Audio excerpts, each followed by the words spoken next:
really glad to be here this morning and stand in front of y'all. Just going to be talking about what discipleship looks like, what it looks like for us as a church, what it looks like for us as ministries, and particularly from a youth and college standpoint. But before we get started, I got a video. Miss Angela, if you'll go ahead and get that, Mr. Scott, if you get the lights.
So as I was preparing for the sermon, I saw that video. I was just kind of looking on YouTube of what, if there was a video, and I saw that one, and I immediately just sent it to Joe. I got like halfway through it, and I sent it to him. I was like, dude, have you showed this at church? He's like, no. I was like, okay, this is what we're doing. I love that video because it's a true meaning of what discipleship is. So some of y'all know that this summer I'm doing an internship in Yazoo City, and I've had the opportunity to work with some just outstanding Christian men for this internship for school. And one of these men is an ex-missionary. He served in Botswana, Africa, and his son-in-law is one of the owners of the business. And so since he's home from Africa, they're retired from the mission field. He was looking for somewhere to work, and he works part-time for us. But anyways, I've had the opportunity to talk with him on numerous occasions. I've put him in contact with Joe. He is so adamant about discipleship that it makes me feel like a little bitty tiny child. But he's just so adamant about discipleship. And so when Joe asked me if I wanted to preach, and he said, "You can just do whatever you want. Whatever you want to preach on." And I was like, okay, this is right up my alley. This is what I'm really passionate about. So I want to start out this morning. Before we get really started, I want to go ahead and open up in prayer, and I got a question for y'all. So if you would bow your heads. Father God, we thank you for the opportunity to gather in your house, Lord, where it's not always common in other countries, Lord. We take it for granted oftentimes. Father, I pray that as you speak through me, through this message, Lord, I just pray that you'll open up the hearts and the ears of everyone in this room, God. Let the words that come out of my mouth not be my own, but let them be from you. Lord, I thank you for this time, and I just pray all this in your name. Amen. All right, so I want you to think for a second, what is a disciple? And I know that this is not typical church service, but I want somebody that kind of answer this. Would anybody be brave enough to stand up and say what you think of discipleship? What a disciple is?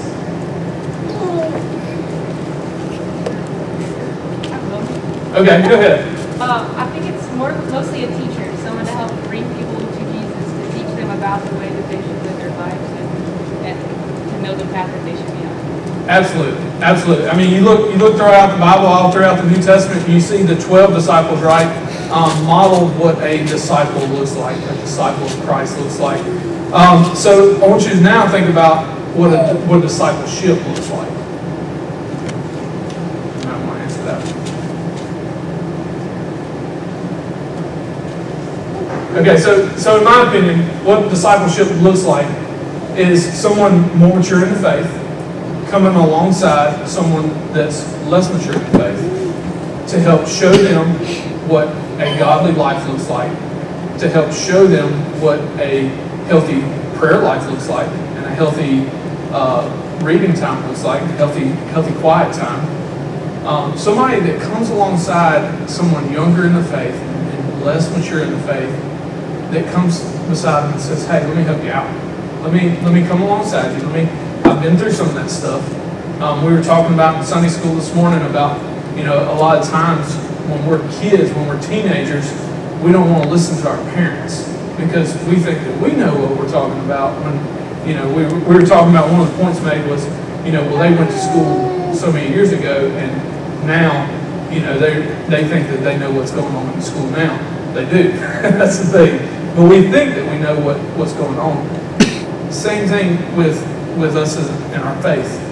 We think that we know what's going on, but in our reality, we need to rely on the people around us to come in and lift us up and show us what it truly looks like to be a follower of Christ. So I did not have this growing up.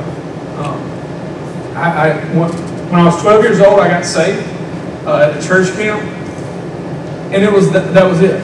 Nobody showed me how to become a stronger Christian. Nobody showed me how to read the Bible. Nobody showed me how to pray. I mean, I grew up in church, and so I knew, the cliche prayers, but I never was shown how to truly dive deeper. And so that's kind of where my heart is for it, is I see a need, not just in Starkville Community Church, but in the church as a whole, in the body of Christ. There's a need for discipleship. There's a need for people to see Christ in a different way. And so that's kind of where we're going to be going this morning. We're going to look at it really two different ways.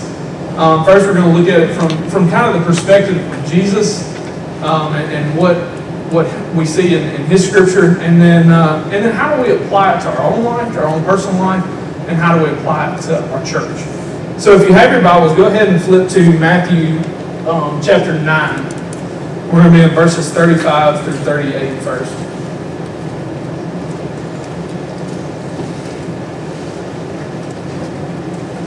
So I'm going to go ahead and read that whole passage, and then we're going to kind of dissect it verse by verse. So we're going to start out in verse 35 and go to 38. And it says, Jesus continued going around to the towns and villages, teaching in their synagogues, preaching the good news of the kingdom, and healing every disease and every sickness. When he saw the crowds, he felt compassion for them because they were distressed and dejected like sheep without a shepherd. Then he said to his disciples, "The harvest is abundant, but the workers are few. Therefore pray to the Lord of the harvest to send out the workers into his harvest." So a little backstory. We see Jesus performing miracles, right? We see he talks about the cost of following him, and we see his healings. All this leads us up to verses 35 and 38, right? And then he says, okay, so you've seen how I'm supposed to act. Now, let's go into what the need is.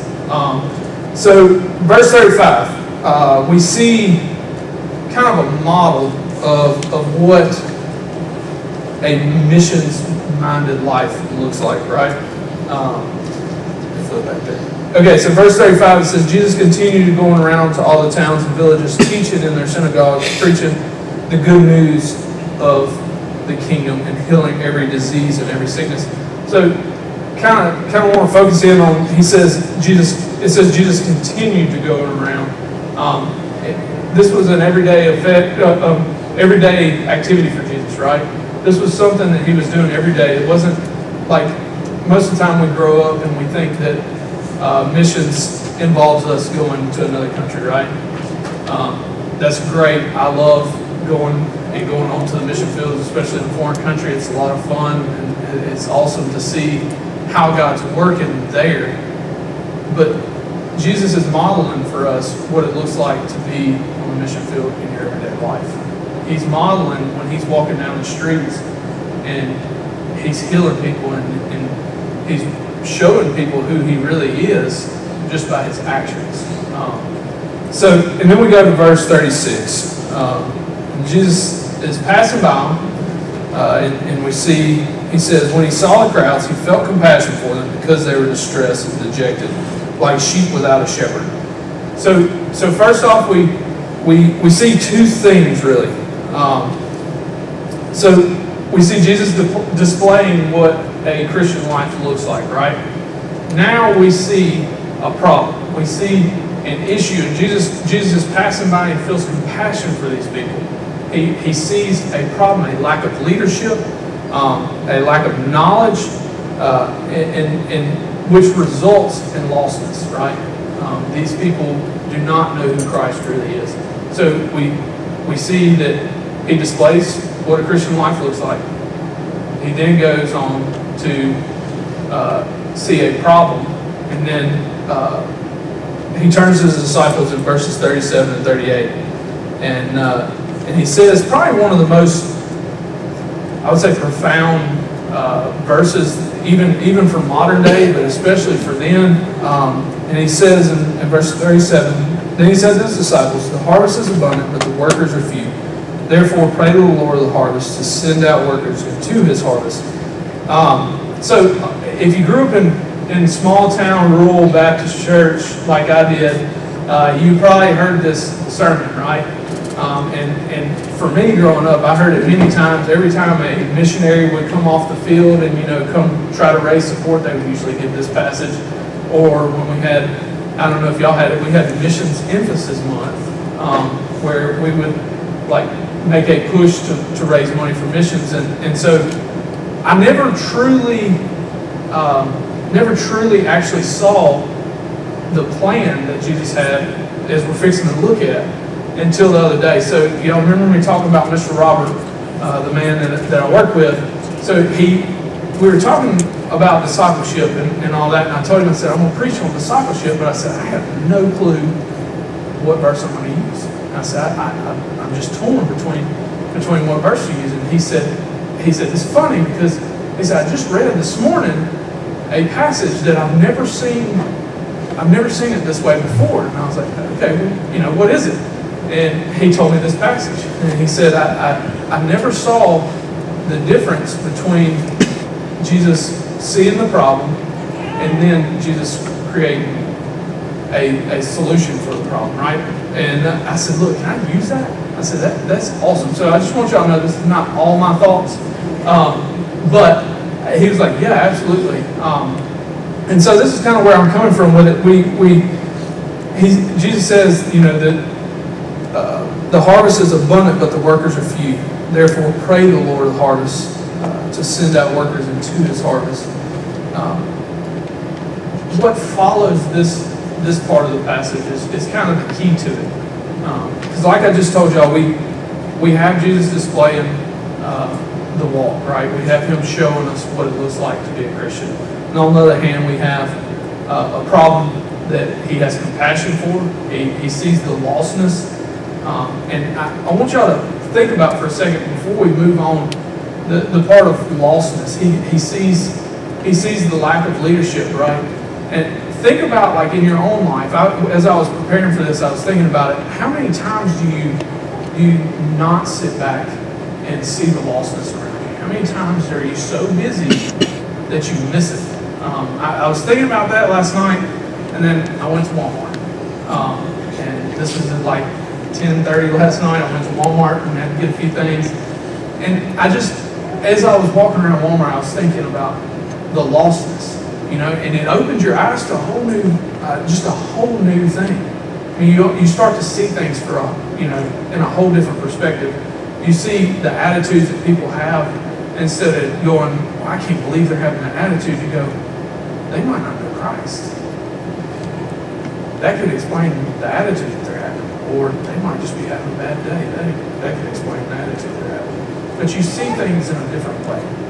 And it kind of just tore me up inside last night as I was preparing for this, because we get so busy and we get so focused on certain things in our life that we miss what's going on around us. And you're fixing to see here in a few minutes, I'm going to talk about our college ministry. You're going to see something that I lost focus on. I'm going to just be honest with y'all here in a few minutes about something I lost focus on and didn't notice the need. So as we go on, in verse 10, in chapter 10, verse 1, we're going to now see the plan for action. We're going to see the plan that Jesus has for these people that are lost and that he has compassion for. So if you have your Bibles, go ahead and open them back up and turn to chapter 10, verse 1. We're going to read 1 through 15 here. He says, summoning the 12 disciples, he gave them authority over unclean spirits to drive them out and heal every disease and sickness. There are the names of the apostles. First, Simon, who is called Peter, and Andrew his brother, James the son of Zebedee, and John his brother, Philip and Bartholomew, Thomas and Matthew the tax collector, James the son of Alphaeus, and Thaddeus, Simon the zealot, and Judas Iscariot, who also betrayed Jesus. Jesus sent out these 12 after giving them instructions. Don't take the road that leads to the Gentiles, and don't enter any Samaritan town. Instead, go to the lost sheep of the house of Israel. As you go, proclaim the kingdom of God is near. Heal the sick, raise the dead, cleanse those with leprosy, drive out demons. Freely you receive, freely give. Don't acquire gold, silver, or copper for your money belts.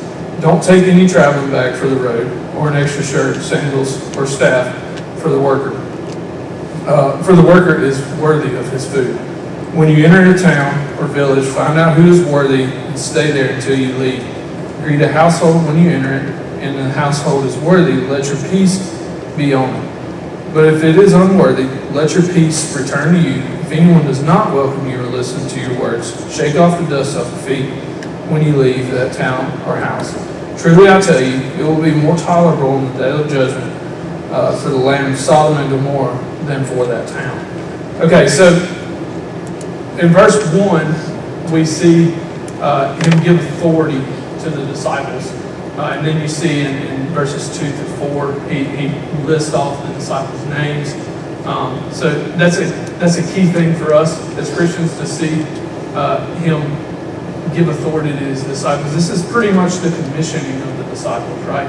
This is when he's putting them into action, putting them into play. And so then we get to verse 5. And so we're going to read that real quick. Verse 5 says, Jesus sent out these 12 after giving them instructions. Don't take the road that leads to the Gentiles, and don't enter any Samaritan town. So Jesus gives them, he starts to give them a specific instruction of what to do. And so I want y'all to think just a second about another verse in the Bible that gives us specific instruction of what to do. So go ahead and flip to Matthew 28. We're going to be in verse 18 through verse 20. It says, Jesus came near and said to them, all authority has been given to me in heaven and on earth. Go therefore and make disciples of all nations, baptizing them in the name of the Father, and of the Son, and of the Holy Spirit, teaching them to observe everything that I have commanded you. And remember, I am with you to the ends of the age. So Jesus gives them, the disciples, specific instructions, right? He tells them exactly what they need to do. But I think it's pretty clear that he also tells us what we need to do, right? We so many times kind of forget that the Great Commission is in the Bible, right? Because, like I said earlier, we get so busy and wrapped up that we fail to see our purpose. We fail to see the lostness around us. We fail to see what God has designed us for. And I know you love your job, or you might hate your job, but I promise you that you're not designed only for your job. I promise you that you're not designed only to be a father or a mother.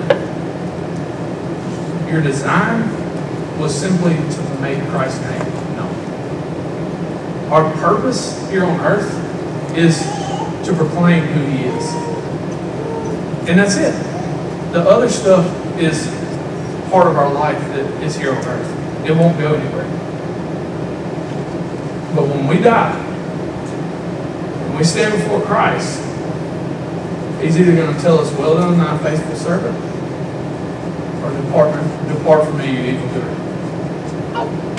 We're going to have to account for all those times that we walked past somebody and didn't see them because we're too busy and wrapped up in our life around us. Hear me out, church family. We have to slow down enough to see what's going on around us. We have to slow down enough to see our purpose of who we are made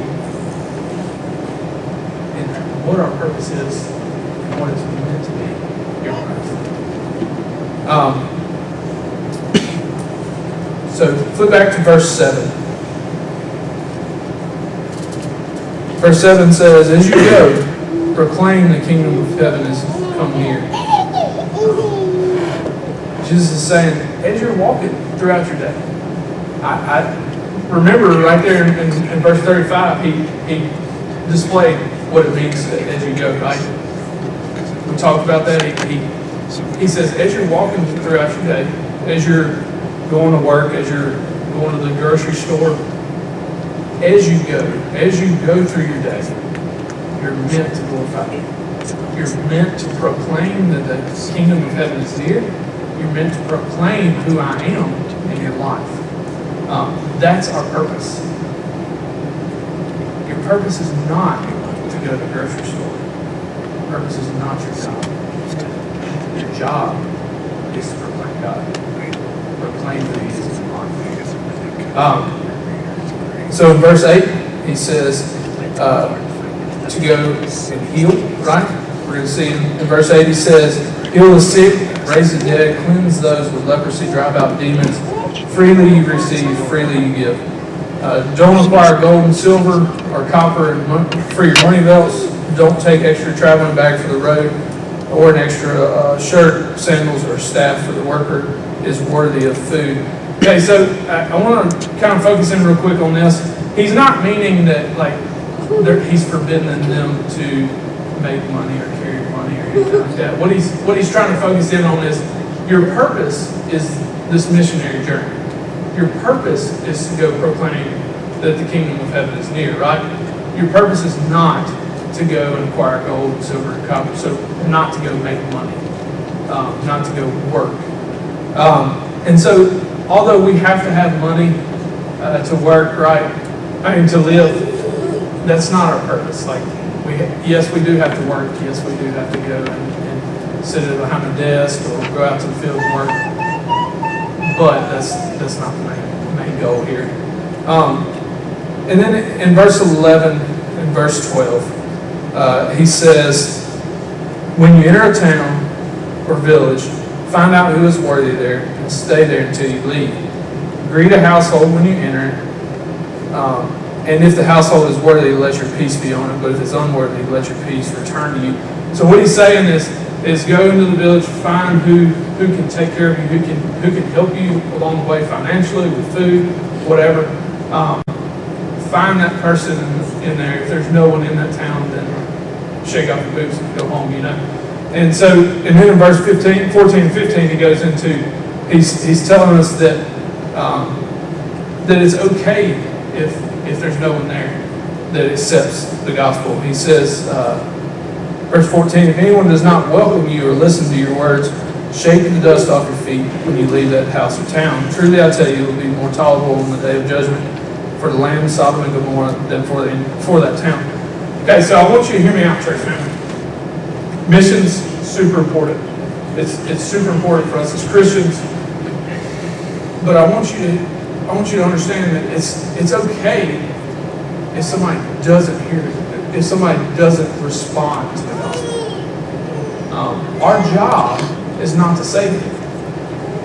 As a Christian, our job is not to save them. As a Christian, our job is to share with people.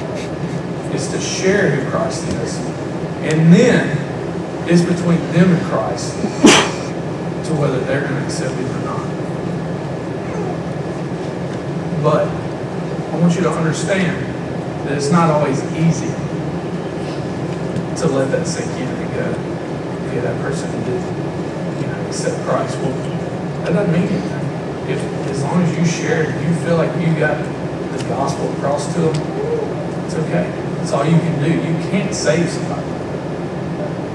You can save them from physical death sometimes, but you cannot save somebody from spiritual death. All you can do is share the gospel.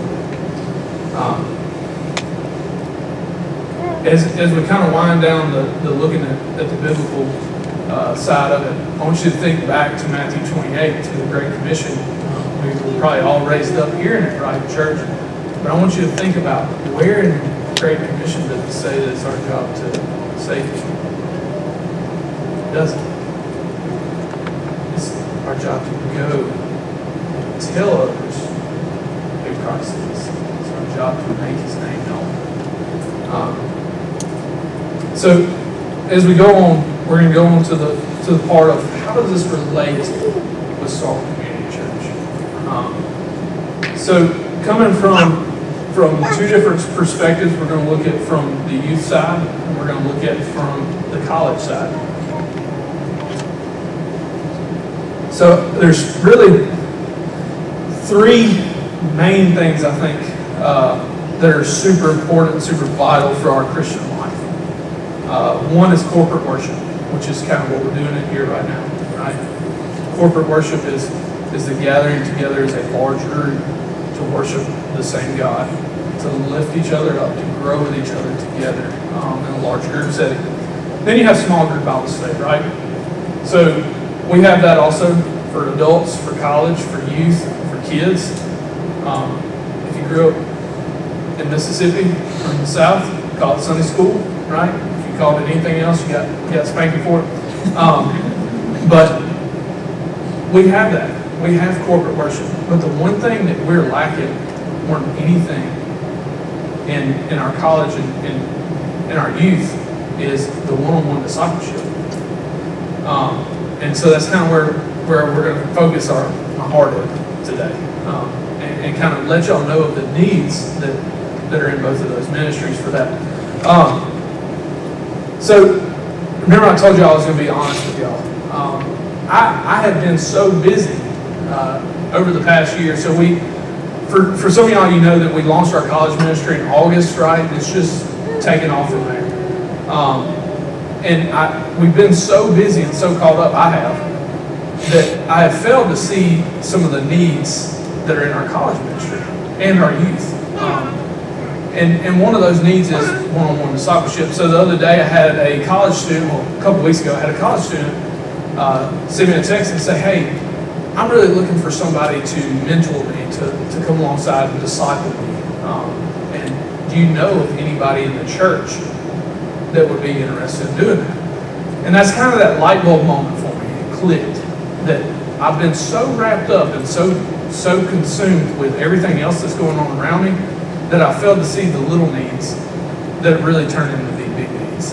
I failed to see what the true purpose behind us being a church is. It's great to meet in here. It's great for me or Joe to stand up here and talk, or anybody else that comes in here. But that's not the true purpose. The true purpose is to take it out, right? Like the video showed at the very beginning, what if church would look more like people going out than people coming in? And that's kind of where when they sent me that text message, I went, oh snap, okay, I have totally missed out on what our main goal here is.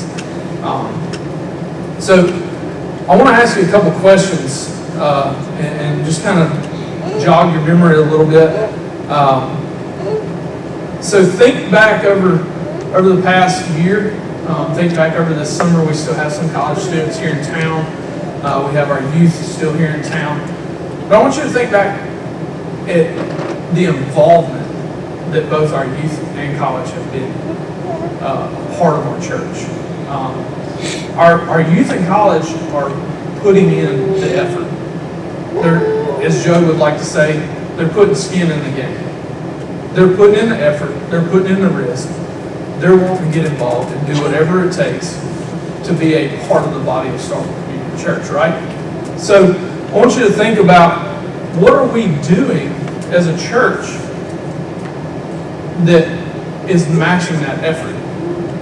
Or what could we do different or better to match that effort? Kind of the flip side of each of those, right? Because there's some things that we're doing great, and there's some things that we could go, hey, we could come alongside and really help this ministry boom even more. For our college students, my question is, I want you to think about do you know our college students? Do you truly know them by name? Like, how many can you name out of our college ministry come on Sundays? How many of them do you talk to? What's their plans for lunch on Sundays? The college students that are in Mississippi State, a lot of them don't have a family up here in Starkville, right? And we do have some that are in our church that are from Starkville, but the majority of them do not have a family in Starkville. What's their family? What's their lunch plans? What are they doing on a Sunday after church? I guarantee you that they would not turn down either a free meal or an opportunity to go and eat with you. That's one thing I've learned, that a college student won't turn down an opportunity to talk or an opportunity to have a free meal. It just won't happen. They would love for you to ask them to go eat with them. But how much do you actually know them? How much do you know what their spiritual life is like?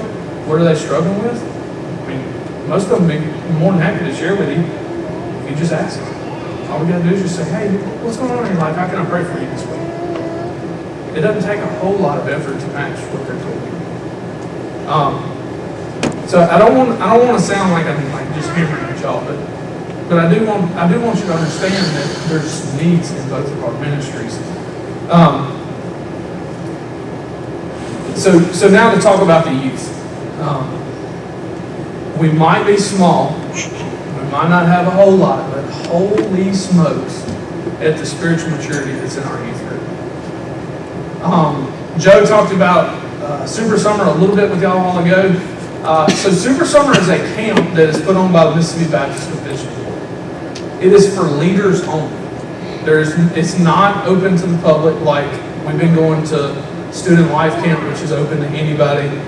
This camp is meant to dive deeper.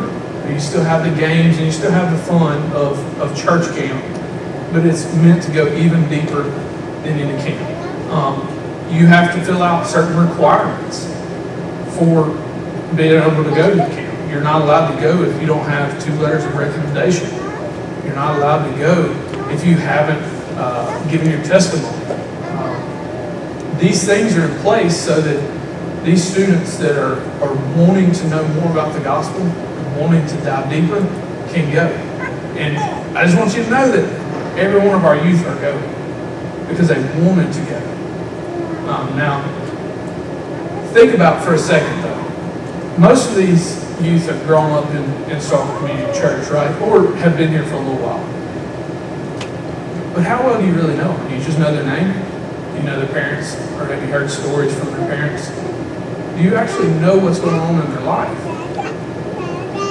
Kind of the same questions that I was asking about with the college students.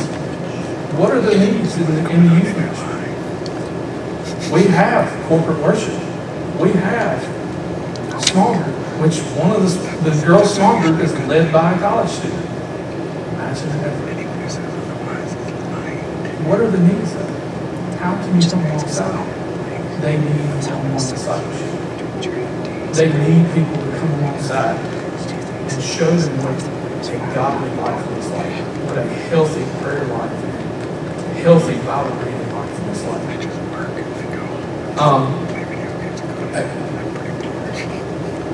Our youth are heavily involved in our church, right? I mean, you look in the back there, Isaac sits in the booth, Alicia plays drums, Connor plays guitar up here.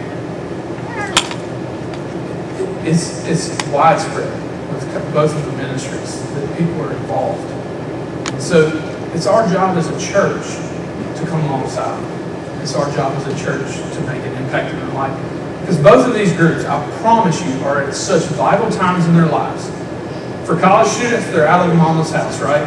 They're out of mom and daddy's house. They don't have to listen to mom and daddy of whether they're going to church or not. It's their choice to be here, right? Okay, so you have that. You have youth that have all kinds of emotions and thoughts and everything going on in their head right now, that a positive influence for both of those would make such a dramatic effect on what the end outcome of their Christian life is. You can either have a positive effect or you can have a negative effect. Our whole goal is when we started our college ministry last August, me and Joe sat down and kind of one of our main points that we kept talking about was our goal is we want our college students to come to our church. We want them to plug in to serve the church, not just come, but to serve the church. And we want them to, when they leave this church, they have a healthy relationship with what the church is supposed to be. We want them to leave out, and whatever church they go to next, we want them to serve that church. We want them to get involved in that church. Church is not about simply showing up on Sunday and sitting in the seat.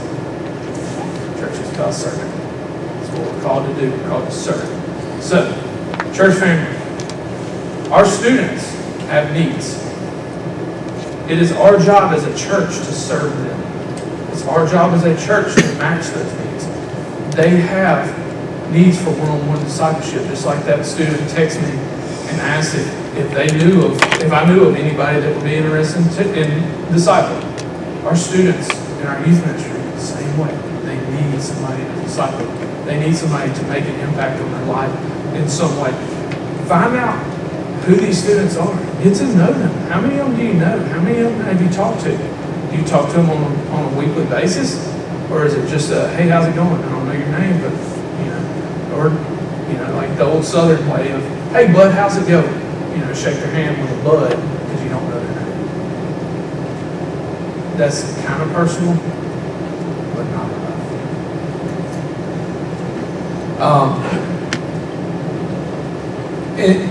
Discipleship, like I said earlier, is living together. It's formed around the truth of God. It's intentionally equipping and reproducing brothers and sisters in Christ. If discipleship is not replicable, there is no point in doing it. It has to be something that you can turn around and they can leave and go disciple someone bigger than them in faith. It cannot be something that's one-on-one and specifically designed just for them and nobody else.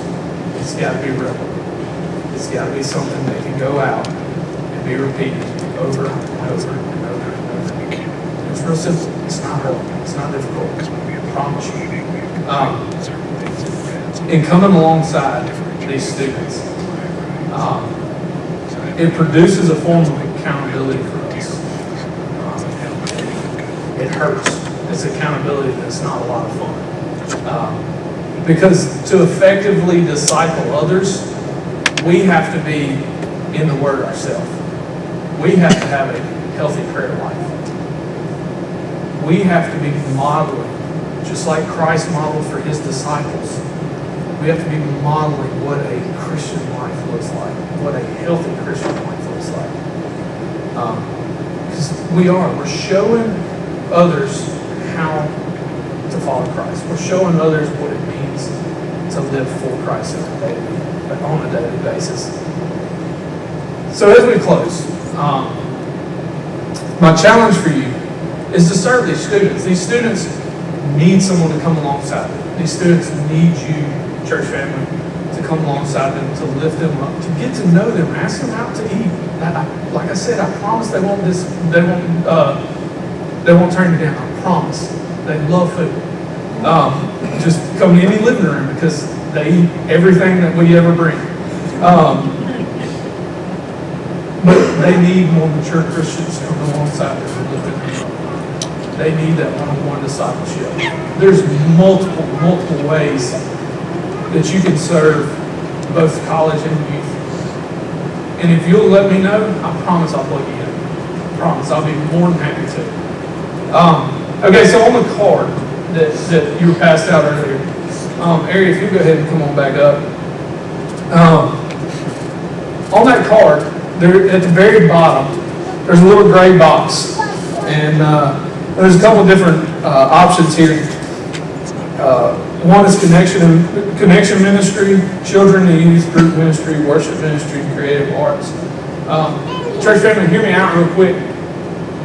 There's not just a need for discipleship just in our youth and college.